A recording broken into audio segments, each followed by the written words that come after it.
Tonight's story is The Cat That Walked by Himself by Rudyard Kipling. This is one of Kipling's Just So stories. In these stories, first published in 1902, Kipling invented fictional origins for various natural phenomena, like the elephant's trunk or the leopard's spots. These stories were originally made up as bedtime stories for Kipling's oldest daughter, Josephine, and they are still considered classics of children's literature. This story is particularly suitable for anyone, young or old, who likes cats. Now, let's open our imaginations and begin. Hear and attend and listen, for this befell and behappened and became and was, O my best beloved, when the tame animals were wild. The dog was wild, and the horse was wild, and the cow was wild, and the sheep was wild, and the pig was wild as wild could be, and they walked in the wet wild woods by their wild lones. But the wildest of all the wild animals was the cat. He walked by himself, and all places were alike to him. Of course, the man was wild too. He was dreadfully wild. He didn't even begin to be tame till he met the woman, and she told him she did not like living in his wild ways. She picked out a nice dry cave instead of a heap of wet leaves to lie down in, and she strewn clean sand on the floor, and she lit a nice fire of wood at the back of the cave, and she hung a dried wild horse skin, tail down, across the opening of the cave, and she said, "Wipe your feet, dear, when you come in, and now we'll keep house." That night, best beloved, they ate wild sheep roasted on the hot stones and flavored with wild garlic and wild pepper, and wild duck stuffed with wild rice and wild fenugreek and wild coriander, and marrow bones of wild oxen and wild cherries and wild grenadillas. And the man went to sleep in front of the fire ever so happy, but the woman sat up, combing her hair. She took the bone of the shoulder of mutton, the big flat blade bone, and she looked at the wonderful marks on it, and she threw more wood on the fire, and she made a magic. She made the first singing magic in the world. Out in the wet wild woods, all the wild animals gathered together where they could see the light of the fire a long way off, and they wondered what it meant. Then Wild Horse stamped with his wild foot and said, "O my friends and O my enemies, why have the man and the woman made that great light in that great cave, and what harm will it do to us?" Wild Dog lifted up his wild nose, and he smelled the smell of the roast mutton, and he said, "I will go up and see and look and say, for I think it is good. Cat, come with me." "Ninny," said the cat, "I am the cat who walks by himself, and all places are alike to me. I will not come." "Then we can never be friends again," said Wild Dog, and he trotted off to the cave. But when he had gone a little way, the cat said to himself, "All places are alike to me. Why should I not go too, and see and look and come away at my own liking?" So he slipped after Wild Dog softly, very softly, and hid himself where he could hear everything. When Wild Dog reached the mouth of the cave, he lifted up the dried horse skin with his nose and sniffed the beautiful smell of the roast mutton, and the woman, looking at the blade bone, heard him and laughed and said, "Here comes the first. Wild thing out of the wild woods, what do you want?" Wild Dog said, "O my enemy and wife of my enemy, what is this that smells so good in the wild woods?" Then the woman picked up a roasted mutton bone and threw it to the Wild Dog and said, "Wild thing out of the wild woods, taste and try." Wild Dog gnawed the bone, and it was more delicious than anything he had ever tasted, and he said, "O my enemy and wife of my enemy, give me another." The woman said, "Wild thing out of the wild woods, help my man to hunt through the day and guard this cave at night, and I will give you as many roast bones as you need." "Ah," said the cat, listening, "this is a very wise woman, but she is not so wise as I am." Wild Dog crawled into the cave and laid his head on the woman's lap and said, "O my friend and wife of my friend, I will help your man to hunt through the day, and at night I will guard your cave." "Ah," said the cat, listening, "that is a very foolish dog." And he went back through the wet wild woods, waving his wild tail and walking by his wild lone. But he never told anybody. When the man waked up, he said, "What is Wild Dog doing here?" And the woman said, "His name is not Wild Dog any more, but the first friend, because he will be our friend for always and always and always. Take him with you when you go hunting." Next night, the woman cut great green armfuls of fresh grass from the water meadows and dried it before the fire so that it smelled like new-mown hay, and she sat at the mouth of the cave and plaited a halter out of horsehide, and she looked at the shoulder of mutton bone, at the big, broad blade bone, and she made a magic. She made the second singing magic in the world. Out in the wild woods, all the wild animals wondered what had happened to Wild Dog, and at last Wild Horse stamped with his foot and said, "I will go and see and say why Wild Dog has not returned. Cat, come with me." "Ninny," said the cat. "I am the cat who walks by himself, and all places are alike to me. I will not come." But all the same, he followed Wild Horse softly, very softly, and hid himself where he could hear everything. When the woman heard Wild Horse tripping and stumbling on his long mane, she laughed and said, "Here comes the second. Wild thing out of the wild woods, what do you want?" Wild Horse said, "Oh, my enemy and wife of my enemy, where is Wild Dog?" The woman laughed and picked up the blade bone and looked at it and said, "Wild thing out of the wild woods, you did not come here for Wild Dog, but for the sake of this good grass." And Wild Horse, tripping and stumbling on his long mane, said, "That is true. Give it me to eat." The woman said, "Wild thing out of the wild woods, bend your wild head and wear what I give you, and you shall eat the wonderful grass 3 times a day." "Ah," said the cat, listening, "this is a clever woman, but she is not so clever as I am." Wild Horse bent his wild head, and the woman slipped the plaited hide halter over it, and Wild Horse breathed on the woman's feet and said, "O my mistress and wife of my master, I will be your servant for the sake of this wonderful grass." "Ah," said the cat, listening, "that is a very foolish horse." And he went back through the wet wild woods, waving his wild tail and walking by his wild lone, but he never told anybody. When the man and the dog came back from hunting, the man said, "What is Wild Horse doing here?"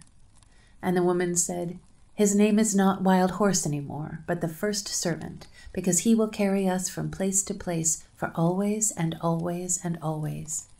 Ride on his back when you go hunting." Next day, holding her wild head high that her wild horns should not catch in the wild trees, Wild Cow came up to the cave, and the cat followed and hid himself just the same as before, and everything happened just the same as before, and the cat said the same things as before.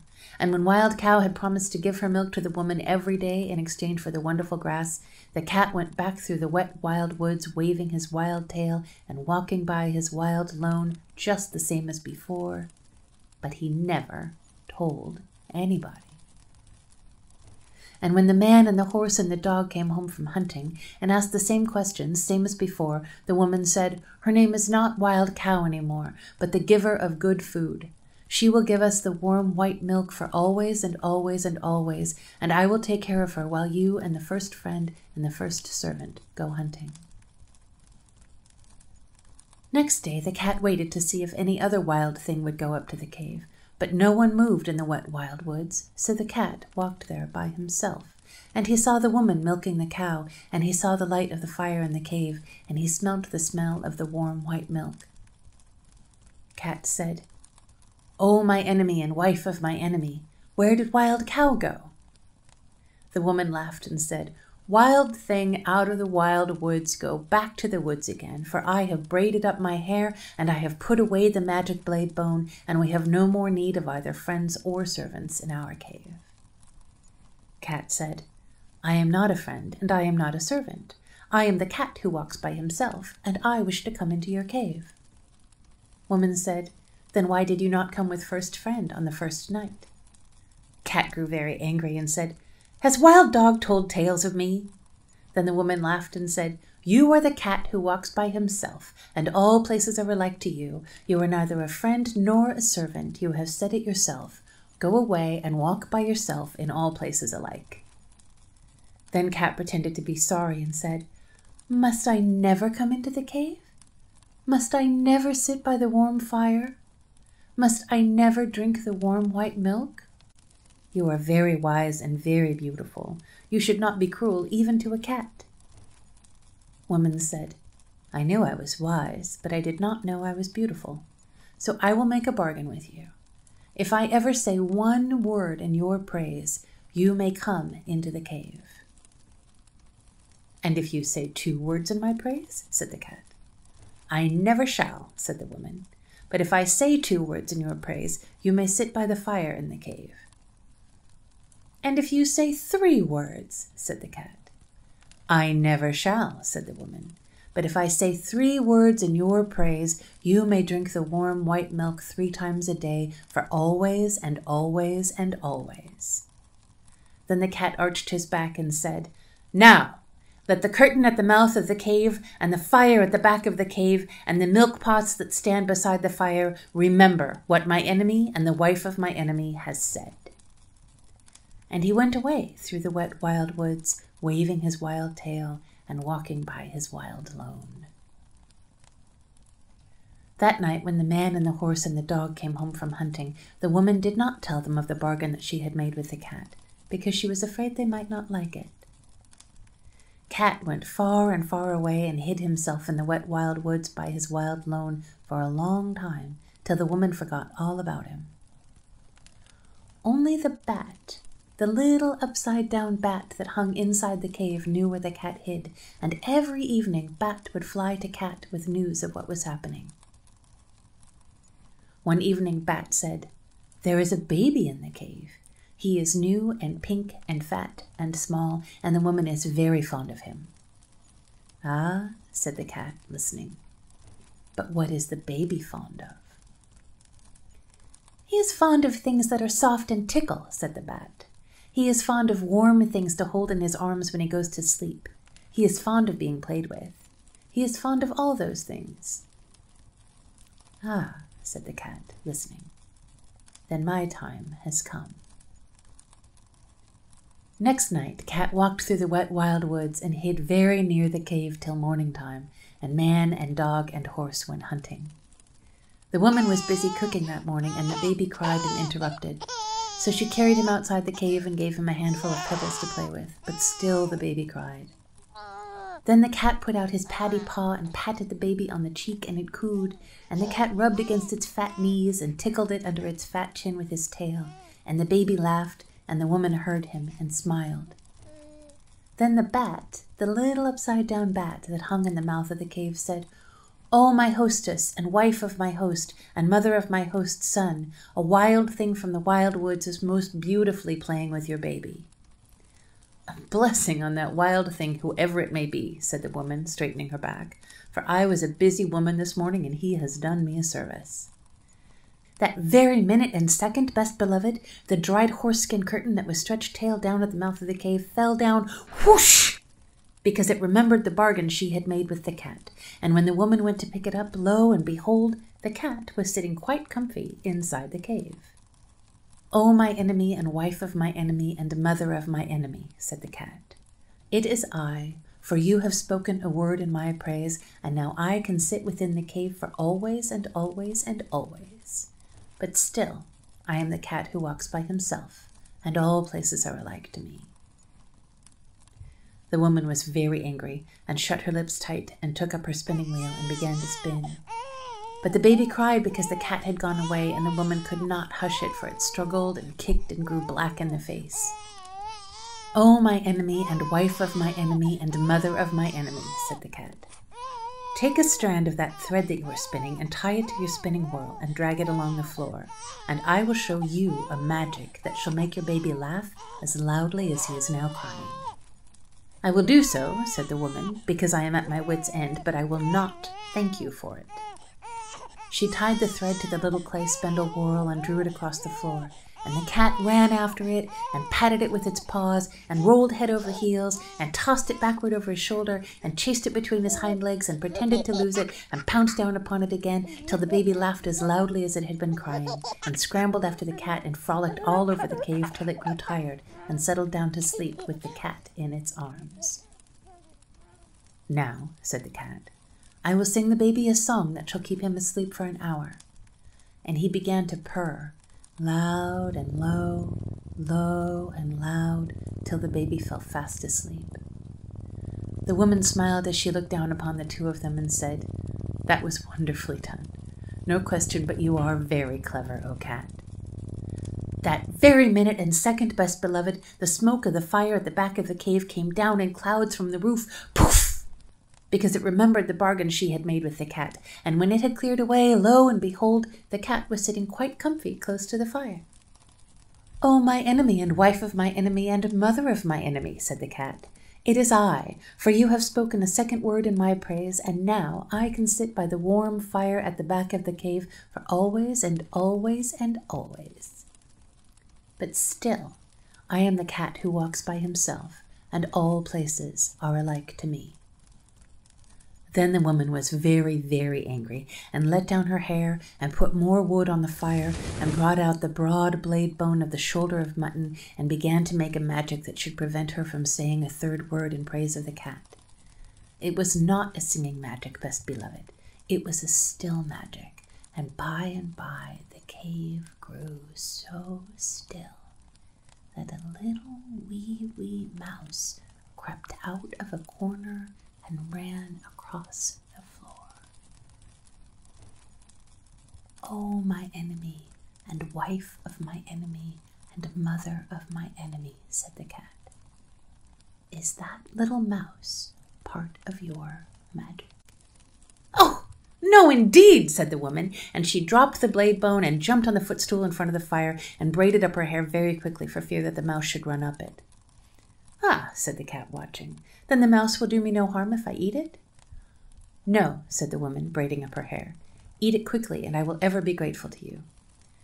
Cat made one jump and caught the little mouse, and woman said 100 thanks. "Even the first friend is not quick enough to catch little mice as you have done. You must be very wise." That very moment and second, O best beloved, the milk pot that stood by the fire cracked in 2 pieces, because it remembered the bargain she had made with the cat, and when the woman jumped down from the footstool, lo and behold, the cat was lapping up the warm white milk that lay in one of the broken pieces. "Oh, my enemy, and wife of my enemy, and mother of my enemy," said the cat, "it is I, for you have spoken 3 words in my praise, and now I can drink the warm white milk 3 times a day for always and always and always. But still, I am the cat who walks by himself, and all places are alike to me."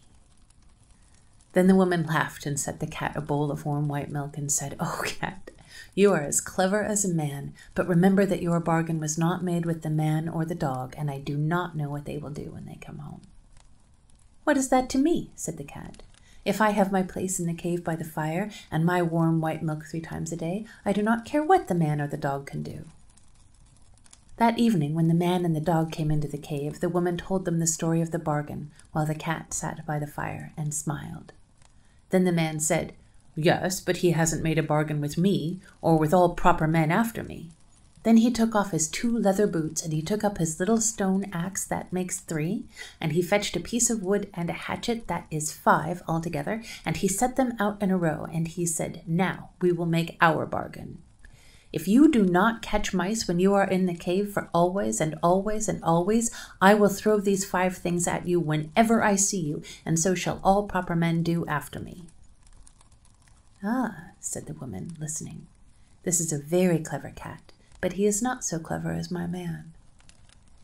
The cat counted the 5 things, and they looked very knobby, and he said, "I will catch mice when I am in the cave for always and always and always, but still I am the cat who walks by himself, and all places are alike to me." "Not when I am near," said the man. "If you had not said that last, I would have put all these things away for always and always and always, but now I am going to throw my 2 boots and my little stone axe that makes 3 at you whenever I meet you, and so shall all proper men do after me." Then the dog said, "Wait a minute. He hasn't made a bargain with me or with all proper dogs after me."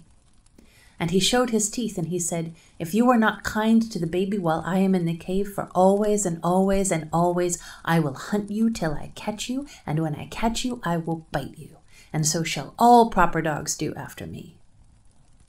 "Ah," said the woman, listening, "this is a very clever cat, but he is not so clever as the dog." Cat counted the dog's teeth, and they looked very pointed, and he said, "I will be kind to the baby while I am in the cave, as long as he does not pull my tail too hard, for always and always and always. But still, I am the cat that walks by himself, and all places are alike to me." "Not when I am near," said the dog. "If you had not said that last, I would have shut my mouth for always and always and always. But now I am going to hunt you up a tree whenever I meet you, and so shall all proper dogs do after me." Then the man threw his 2 boots and his little stone axe, that makes 3, at the cat, and the cat ran out of the cave, and the dog chased him up a tree. And from that day to this, best beloved, 3 proper men out of 5 will always throw things at a cat whenever they meet him, and all proper dogs will chase him up a tree.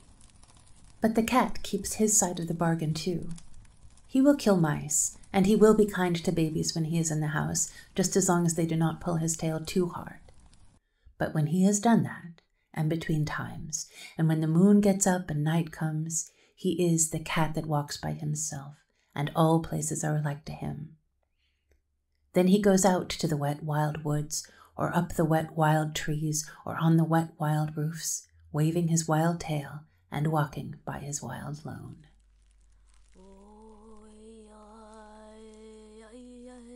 The Cat That Walked by Himself was not one of my favorite Just So stories when I was a kid. I preferred the ones that were more fantastic and outlandish.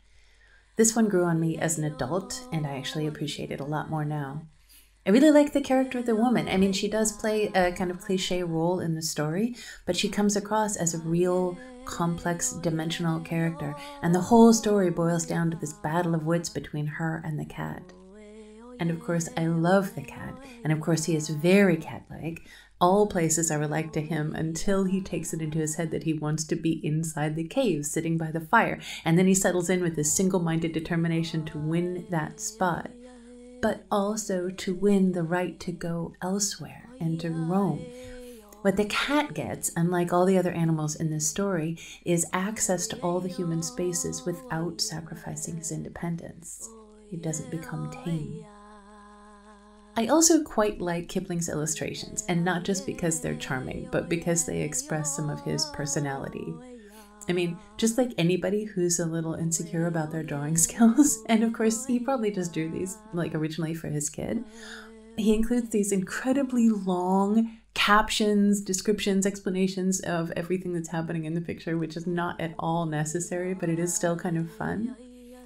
He's probably also a little insecure about his drawing skills because his father was such a famous illustrator. Interestingly, John Lockwood Kipling illustrated Tales of the Punjab Told by the People, which includes the story of Bopaloochee, which we've already recorded on this channel. I will link it below. Speaking of linking below, the Just So stories are in the public domain, and they are well worth reading at any age. They're absolutely charming. I'm going to link to the source text from archive.org in the description. I'm reading this story tonight on behalf of Restored Lore. Restored Lore finds old stories and traditions, especially those with mystical or macabre themes, and connects them with new audiences. If you enjoy curious tales and obscure knowledge, then subscribe and click the notification icon for more.